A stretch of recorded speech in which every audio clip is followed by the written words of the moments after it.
Hello guys, welcome back. நான் உங்க VK. Petrol diesel விலை குறைய போகுது. அதுக்கான அறிவிப்பை எண்ணெய் நிறுவனங்கள் வெளியிட்டிருக்கு.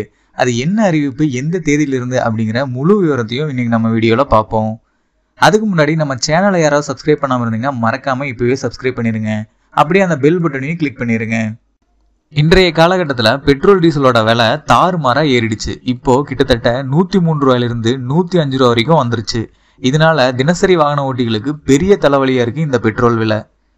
இந்த ஒரு இக்கட்டான சூழ்நிலையில தான் பெட்ரோல் டீசல் விலை குறைப்பு அப்படின்னு ஒரு அறிவிப்பு வெளியே இருக்கு. அந்த அறிவிப்புல என்ன சொல்லியிருக்காங்க அப்படின்னா, பிப்ரவரி 1ஆம் தேதி முதல் பெட்ரோல் மற்றும் டீசல் விலையை குறைக்க எண்ணெய் நிறுவனங்கள் முடிவு செஞ்சிருக்கு அப்படின்னு தகவல் வெளியே இருக்கு. கடந்த ஒரு வருஷத்துல 95 ரூபாயிலிருந்து 109 வரைக்கும் ஏற இறங்க அப்படின்னு சொல்லி இருந்துச்சு இந்த பெட்ரோலோட விலை. அதே மாதிரி தான் டீசலும் இருந்துச்சு.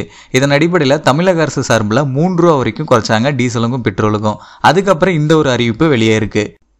2023-24 நிதியாண்டுல எண்ணெய் நிறுவனங்களுக்கு 1 இல்ல 2 இல்ல சுமார் 75,000 கோடி உபரி லாபம் கிடைச்சிருக்கு. துல்லியமா எவ்வளோ அப்படிங்கிற தகவலை அடுத்த வாரம் எண்ணெய் நிறுவனங்கள் அறிவிக்க போறாங்க.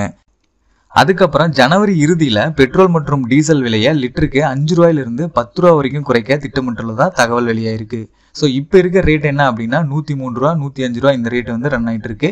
அதிலிருந்து 5 ரூபாய் முதல் 10 ரூபா வரைக்கும் பெட்ரோல் டீசல் விலையை குறைக்க மத்திய அரசு சார்பில் எண்ணெய் நிறுவனத்தோடு நடந்த கூட்டத்தில் முடிவு செய்யப்பட்டிருக்கு. சிலிண்டரோட விலை வந்து கடந்த சில மாதங்களுக்கு முன்னாடி குறைக்கப்பட்டுச்சு. அதன் அடிப்படையில் இப்போ வந்து பெட்ரோல் டீசல் விலையை குறைக்க மத்திய அரசு முடிவு பண்ணியிருக்கு. இந்த பெட்ரோல் டீசல் விலை குறைப்பை பற்றி நீங்கள் என்ன நினைக்கிறீங்க அப்படிங்கிறத மறக்காம கமெண்ட் பாக்ஸில் கமெண்ட் பண்ணிருங்க. ஃபைனலாக இந்த வீடியோ உங்களுக்கு ரொம்பவே யூஸ்ஃபுல்லாக இருந்திருக்குன்னு நினைக்கிறேன். அப்படி இருந்தால் இந்த வீடியோக்கு ஒரு லைக் பண்ணிட்டு நம்ம சேனலை இப்போ வரைக்கும் யாராவது சப்ஸ்கிரைப் பண்ணாமல் இருந்தீங்கன்னா மறக்காம இப்போவே சப்ஸ்கிரைப் பண்ணிருங்க. அப்படியே அந்த பெல் பட்டனையும் கிளிக் பண்ணிருங்க. அப்பதான் நான் போடுற ஒவ்வொரு பணம் சம்பந்தப்பட்ட வீடியோவும் உங்களுக்கு உடனுக்குடனே நோட்டிஃபிகேஷன்ல வரும்.